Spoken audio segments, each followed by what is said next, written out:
Hello guys, most welcome back to our YouTube channel Gyan with Sachin. तो दोस्तों, आज के इस कंप्लीट वीडियो में हम बात करेंगे बीटी यूपी के एक लेटेस्ट अपडेट के बारे में। बीटी यूपी के लेटेस्ट अपडेट में आप सभी के साथ चर्चा होने वाला है कि क्या 16 जनवरी से आप सभी का बीटी यूपी एग्ज़ाम हो पाएगा या नहीं। लेटेस्ट न्यूज़ कटिंग सामने आ चुकी है और आप सभी को पता होगा कि सबसे पहले आप सभी को लेटेस्ट अपडेट प्रोवाइड करने का काम हमारा है। आज के इस कंप्लीट वीडियो में हम बात करेंगे, सेंटर लिस्ट है ही नहीं, 6 तारीख आज की डेट है, अभी मेन शेड्यूल भी नहीं आया है, तो 10 दिनों में एग्ज़ाम हो पाएगा या नहीं हो पाएगा, इसी के बारे में चर्चा करेंगे। और सभी प्रकार की पीडीएफ यानी प्रीवियस ईयर पेपर वगैरह के लिए आप सभी टेलीग्राम चैनल को अवश्य ज्वाइन कर लें।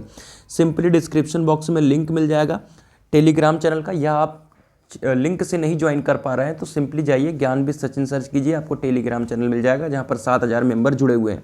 आप भी पीडीएफ को लीजिए, प्रीवियस ईयर पेपर 2016 से लेकर 2023 तक का सब कुछ एनालिसिस कीजिए और बीते 10 दिनों में फोड़ के रख दीजिए। तो चलिए बिना देरी के अपनी इस वीडियो की शुरुआत करते हैं। देखिए, आप सभी के पास अंतिम मौका है कि अगर आप पॉलिटेक्निक फर्स्ट सेमेस्टर के छात्र हैं, सभी ब्रांच के स्टूडेंट्स के बारे में बात करेंगे फर्स्ट सेमेस्टर के, आप सभी के बैक ना आने की अच्छी ढंग से तैयारी कराई जाएगी। 49 रुपीज़ में सभी सब्जेक्ट के नोट्स प्रोवाइड करूंगा। आप नोट्स लीजिए और अच्छी तरीके से अपने बुक जैसे पढ़ते हैं या आप सीरीज पढ़ते हैं, उससे बेहतर रहेगा कि आप उन्हीं क्वेश्चंस को पढ़ें जो आपके एग्जाम के प्रोस्पेक्टिव से हैं। और मोस्ट इंपॉर्टेंट चीज़ें हाईलाइटर से हाईलाइट रहेंगी, तो क्यों नहीं इन चीज़ों को फॉलो करिए। इस नंबर पे कॉल कीजिए। 49 में सभी सब्जेक्ट के नोट्स प्रोवाइड कर रहा हूँ, लास्ट ईयर भी प्रोवाइड किया था और इस ईयर भी प्रोवाइड कर रहा हूँ, और आप सभी का रिस्पॉन्स बिल्कुल ढंग से आया है और इस बार भी आएगा। इसी क्रम में अगर आप थर्ड सेमेस्टर के छात्र हैं, मेरी भी ब्रांच मैकेनिकल ही रह चुकी है, तो मैकेनिकल के जितने भी स्टूडेंट्स हैं प्लेसमेंट के प्रोस्पेक्टिव से और बीटी यूपी एग्जाम के प्रोस्पेक्टिव से 49 रुपीज़ में सभी कोर सब्जेक्ट को प्राप्त कर सकते हैं इस नंबर पे कॉल या मैसेज करके। तो बात करते हैं आज के इस तगड़े न्यूज के बारे में।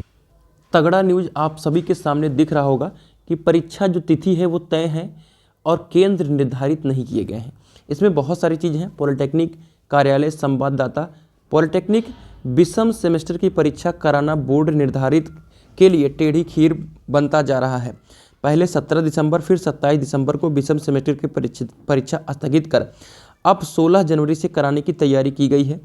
प्राविधिक शिक्षा परिषद ने प्रस्तावित परीक्षा कार्यक्रम भी जारी कर दिया है, लेकिन अभी भी विषम सेमेस्टर परीक्षा कराना बड़ी चुनौती है, क्योंकि अभी तक बोर्ड परीक्षा केंद्रों का निर्धारण नहीं हो सका है।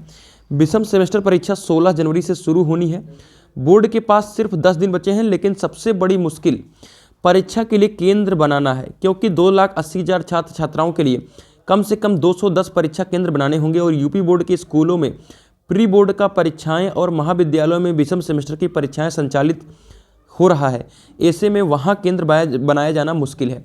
यानी लास्ट ईयर क्या हुआ था मेरे प्यारे साथियों कि जीआईसी कॉलेजों में सेंटर बना था, जो कि अब वो पॉसिबल नहीं है। 16 जनवरी से आपकी विषम सेमेस्टर परीक्षा होनी है, ठीक है। प्राइवेट संस्थान नहीं बन सकते परीक्षा केंद्र, यानी जितने भी प्राइवेट संस्थान हैं उसमें परीक्षा नहीं हो सकती। पॉलिटेक्निक के गिने चुने सरकारी संस्थान ही है जहां 10 से ज़्यादा ब्रांचें हैं, अधिकतर 3 से 4 ब्रांच के साथ संचालित है। आईआईटी संस्थानों को परीक्षा केंद्र बनाने की कोशिश की जा रही है। पॉलिटेक्निक परीक्षा में प्राइवेट संस्थानों को परीक्षा केंद्र बनाए जाने पर पूरी तरह से रोक लगाई जा चुकी है। सिर्फ राजकीय और अनुदानित संस्थानों को ही केंद्र बनाए जाने के निर्देश हैं। जानकारी के अनुसार यूपी बोर्ड के राजकीय विद्यालय और राजकीय महाविद्यालय में भी परीक्षाएं, इसलिए तीसरी बार जारी परीक्षा तिथि पर परीक्षा बोर्ड के लिए बड़ा इम्तहान है। तो ये आप सभी के लिए एक बड़ी अपडेट रहने वाली है कि आप सभी का जो परीक्षा है वो थोड़ा सा आप सकते में आ गया है, क्योंकि ये चीज़ था कि जीआईसी कॉलेजों में सेंटर बनाए जा रहे थे और ये चीज़ मैं आप सभी को बता भी चुका था। लेकिन आज के इस न्यूज़ के माध्यम से पता चल गया है कि अब जीआईसी कॉलेज और महाविद्यालय जो भी होते हैं उसमें अब सेंटर बनाना पॉसिबल नहीं है। तो अब सिर्फ राजकीय कॉलेज बचे हैं। अब आईआईटी कॉलेज कितने हैं, यानी 2 कॉलेज हैं आपके, कानपुर है आईआईटी, है ना, यहाँ पर आपका सेंटर बनेगा तो कानपुर के ही बच्चे वहाँ पर पढ़ सकते हैं। तो आईआईटी बीएचयू है, 2 कॉलेज है, एमएनआईटी इलाहाबाद है। तो आप सभी का किस तरीके से परीक्षा और आईआईटी इस चीज़ को मानेगा या नहीं मानेगा, ये बहुत बड़ी अपडेट आ गई है आप सभी के सामने। तो टेलीग्राम चैनल को ज्वाइन करिए, अपनी प्रिपरेशन को कीजिए। टेलीग्राम चैनल डिस्क्रिप्शन बॉक्स में लिंक मिल जाएगा, वहाँ से अपनी तैयारी को कीजिए और नोट्स अपना ले लीजिए और पढ़ाई को कीजिए। अब जैसे भी कोई अपडेट आती है, शेड्यूल नया आता है, क्या आता है, आप सब मिलता रहेगा, आप सभी को अपडेट सबसे पहले देता रहूँगा। तो मिलते हैं एक नई वीडियो के साथ, तब तक के लिए bye bye, tata, love you all, take care.